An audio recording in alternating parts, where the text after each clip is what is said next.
स्वामी नारायण नारायण हरि हरि। जय श्री कृष्णा मेरी soul family. आध्यात्म आपके अपने चैनल पर मैं नंदा आप सबका बहुत बहुत स्वागत करती हूँ। श्रीमद् भागवत महापुराण का 7वां स्कंद चल रहा है। 3रा अध्याय। हिरण्यकशिपु की घोर तपस्या से प्रसन्न होकर ब्रह्मा जी को आना ही पड़ा। बहुत वर्षों तक उन्होंने उसे अनदेखा किया, परंतु उसकी जटाओं से ऐसी घोर अग्नि प्रकट हुई जो 10 दिशाओं को जलाती हुई स्वर्गलोक तक पहुंच गई। देवता उसकी आग से भयभीत होकर ब्रह्मा जी की लोग सत्यलोक में गए, उनकी शरण में गए, उनकी स्तुति किए, उनसे प्रार्थना किए कि इस आग से हमें रक्षा कीजिए, इस आग को शांत कीजिए। हिरण्यकशिपु बड़ी ही कठिन तपस्या करके आपसे अमर होने का वरदान प्राप्त करना चाहता है। आप उसे जा करके उस तपस्या को रोकिए। देवताओं की विनती स्तुति सुनकर ब्रह्मा जी भृगु आदि ऋषियों को लेकर के और दक्ष प्रजापतियों को साथ लेकर के हिरण्यकशिपु के आश्रम जाते हैं, जिसका शरीर चींटियों ने और दीमक ने पूरी तरह से खा लिया था। सिर्फ एक आत्म ज्योति की तरह वहाँ पर एक बांस के झुरमुट में एक प्रकाश पुंज था। ब्रह्मा जी अपने कमंडलों का दिव्य जल उस पर छिड़कते हैं तो वह फिर से नवयुवक की तरह जीवित सा हो उठता है। उसके इंद्रियों में फिर से वही बल प्राप्त हो जाता है। ब्रह्मा जी को आकाश मार्ग पर चढ़े हुए देखकर के उसकी आंखों में आनंद के आंसू उड़ाते हैं और वह ब्रह्मा जी की स्तुति करने लगता है। हिरण्यकशिपु ने कहा, कल्प के अंत में यह सारी सृष्टि काल के द्वारा प्रेरित तमोगुण से घने अंधकार से ढक गई थी। उस समय स्वयं प्रकाश स्वरूप आपने अपने तेज से पुनः इसे प्रकट किया। आप ही अपने त्रिगुणमय रूप से इसकी रचना, रक्षा और संहार करते हैं। आप रजोगुण, सत्वगुण और तमोगुण के आश्रय हैं। आप ही सबसे परे और महान हैं। आपको मैं नमस्कार करता हूँ। आप ही जगत के मूल कारण है। ज्ञान और विज्ञान आपकी मूर्ति है। प्राण, इंद्रिय, मन और बुद्धि आदि विकारों के द्वारा आपने अपने को प्रकट किया है। आप मुख्य प्राण सूत्रात्मा के रूप से चराचर जगत को अपने नियंत्रण में रखते हैं। आप ही प्रजा के रक्षक भी हैं। भगवान, चित्त, चेतना, मन और इंद्रियों के स्वामी आप ही हैं। पंचभूत, शब्दाब्दी, विषय और उनके संस्कारों के रचयिता भी महतत्व के रूप में आप ही हैं। जो वेद, होता, अर्हर्यु, ब्रह्मा और उद्गाता इन ऋतुजों से होने वाले यज्ञ का प्रतिपादन करते हैं, वे आपके ही शरीर हैं। उन्हीं के द्वारा अग्निष्ठोम आदि 7 यज्ञों का आप विस्तार करते हैं। आप ही संपूर्ण प्राणियों की आत्मा हैं, क्योंकि आप अनादि, अनंत, अपार, सर्वज्ञ और अंतर्यामी हैं।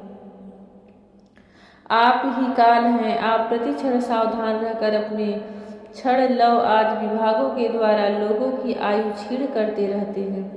फिर भी आप निर्विकार हैं, क्योंकि आप ज्ञान स्वरूप परमेश्वर, अजन्मा, महान और संपूर्ण जीवों के जीवनदाता अंतरात्मा हैं। प्रभु, कार्य, कारण, चल और अचल ऐसी कोई भी वस्तु नहीं है जो आपसे भिन्न हो। समस्त विद्या और कलाएं आपके शरीर हैं। आप त्रिगुणमयी माया से अतीत स्वयं ब्रह्म हैं। यह स्वर्णमय ब्रह्मांड आपके गर्भ में स्थित है। आप इसे अपने में ही प्रकट करते हैं। प्रभु, यह व्यक्त ब्रह्मांड आपका स्थूल शरीर है। इससे आप इंद्रिय, प्राण और मन के विषयों का उपभोग करते हैं, किंतु उस समय भी आप अपने परम ऐश्वर्यमय स्वरूप में स्थित रहते हैं। वस्तुतः आप पुराण पुरुष, स्थूल सूक्ष्म से भी परे ब्रह्म स्वरूप ही हैं। आप अपने अनंत और अव्यक्त स्वरूप से सारे जगत में व्याप्त हैं। चेतन और अवचेतन दोनों ही आपकी शक्तियां हैं। भगवान, मैं आपको नमस्कार करता हूँ। प्रभु, आप समस्त वरदाताओं में श्रेष्ठ हैं। यदि आप मुझे अभिष्ट वर देना चाहते हैं तो ऐसा वर दीजिए कि आपके बनाए हुए किसी भी प्राणी से, चाहे वह मनुष्य हो या पशु, प्राणी हो या अप्राणी, देवता हो या दैत्य अथवा नागादि, किसी से भी मेरी मृत्यु न हो। भीतर बाहर, दिन में रात्रि में आपके बनाए प्राणियों के अतिरिक्त और भी किसी जीव से, अस्त्र शस्त्र से पृथ्वी या आकाश में कहीं भी मेरी मृत्यु न हो। युद्ध में कोई मेरा सामना न कर सके। मैं समस्त प्राणियों का एक छत्र सम्राट हूँ। इंद्रादि समस्त लोकपालों में जैसे आपकी महिमा है वैसी ही मेरी भी हो। तपस्वियों और योगियों को जो अक्षय ऐश्वर्य प्राप्त है वही मुझे भी दीजिए। श्री नारद जी कहते हैं, युधिष्ठिर, जब हिरण्यकशिपु ने ब्रह्मा जी से इस प्रकार अत्यंत दुर्लभ वर मांगे तब उन्होंने उसकी तपस्या से प्रसन्न होने के कारण उसे वर दे दिया। ब्रह्मा जी ने कहा, बेटा, तुम जो वर मुझसे मांग रहे हो वह जीव के लिए बहुत ही दुर्लभ है, परंतु दुर्लभ होने पर भी मैं तुम्हें वे सब वर दिए देता हूँ। नारद जी कहते हैं, ब्रह्मा जी के वरदान कभी झूठे नहीं होते, वे समर्थ एवं भगवत रूप ही हैं। वरदान मिल जाने के बाद हिरण्यकशिपु ने उनकी पूजा की।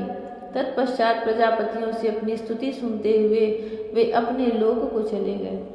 ब्रह्मा जी से वर प्राप्त करने पर हिरण्यकशिपु का शरीर सुवर्ण के समान कांतिमान एवं हृष्ट पुष्ट हो गया। वह अपने भाई की मृत्यु का स्मरण करके भगवान से द्वेष करने लगा। उस महादैत्य ने समस्त दिशाओं, तीनों लोकों तथा देवता, असुर, नरपति, गंधर्व, गरुड़, सर्प, सिद्ध, चारण, विद्याधर, ऋषि, पितरों के अधिपति, मनु, यक्ष, राक्षस, पिशाचराज, प्रेत, भूतपति एवं समस्त प्राणियों के राजाओं को जीत कर अपने वश में कर लिया। यहाँ तक कि उस विश्व विजयी दैत्य ने लोकपालों की शक्ति और स्थान भी छीन लिए। अब वह नंदन वन आदि दिव्य उद्यानों के सौंदर्य से युक्त स्वर्ग में ही रहने लगा था। स्वयं विश्वकर्मा का बनाया हुआ इंद्र का भवन ही उसका निवास स्थान था। उस भवन में तीनों लोकों का सौंदर्य मूर्तिमान होकर निवास करता था। वह सब प्रकार की संपत्तियों से संपन्न था। उस महल में मूंगे की सीढ़ियाँ, पन्ने की गज, स्फटिक मणि की दीवारें, वैदूर्य मणि के खंभे और मणिक की कुर्सियाँ थीं। रंग बिरंगे चंद्रवे तथा दूध के फेन के समान सैयाएँ, जिन पर मोतियों की झालरें लगी हुई थी, शोभायमान हो रही थी। सर्वांग सुंदरी अप्सराएं अपने नुपुरों से रुनझुन ध्वनि करती हुई रत्नमय भूमि पर इधर उधर टहला करती थी और कहीं कहीं उसमें अपना सुंदर मुख देखने लगती थी। उस महेंद्र के महल में महाबली और महामनस्वी हिरण्यकशिपु सब लोगों को जीतकर सबका एक छत्र सम्राट बनकर बड़ी स्वतंत्रता से विहार करने लगा। उसका शासन इतना कठोर था कि उससे भयभीत होकर देवदानव उसके चरणों की वंदना करते रहते थे। युधिष्ठिर, वह उत्कट गंध वाली मदिरा पीकर मतवाला रहा करता था। उसकी आंखें लाल लाल और चढ़ी हुई रहती थी।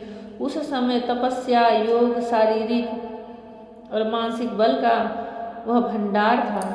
ब्रह्मा, विष्णु और महादेव के सिवा और सभी देवता अपने हाथों में भेंट ले लेकर उसकी सेवा में लगे रहते थे। जब वह अपने पुरुषार्थ से इंद्र आसन पर बैठ गया तब युधिष्ठिर, विश्वावसु, तुम्बरु तथा हम सभी लोग उसके सामने गान करते थे। गंधर्व, सिद्ध, ऋषिगण, विद्याधर और अप्सराएं बार बार उसकी स्तुति करती थी। जय श्री कृष्ण। इतना सामर्थ्य बिना भगवान की भक्ति को कोई प्राप्त ही नहीं कर सकता। वह जो इसे ऐश्वर्य मिल रहा था, वह जो इंद्र के स्वर्ग में सुख भोग रहा था, वह उसकी खुद की तपस्या का, स्वयं की तपस्या का ही फल था। उसने इतनी कठोर तपस्या, आराधना की थी, भक्ति की थी, पर असुर था, दैत्य था तो स्वभाव भी वही था, इसलिए वह दूसरों पर अत्याचार करता था। उसका बल जो था वह दूसरों को सताने के लिए था। सब दुखी हो गए, सब हताश हो गए, उससे सताए जाने लगे। बहुत वर्षों तक उसने इंद्र के उस अमरावतीपुरी में राज्य किया।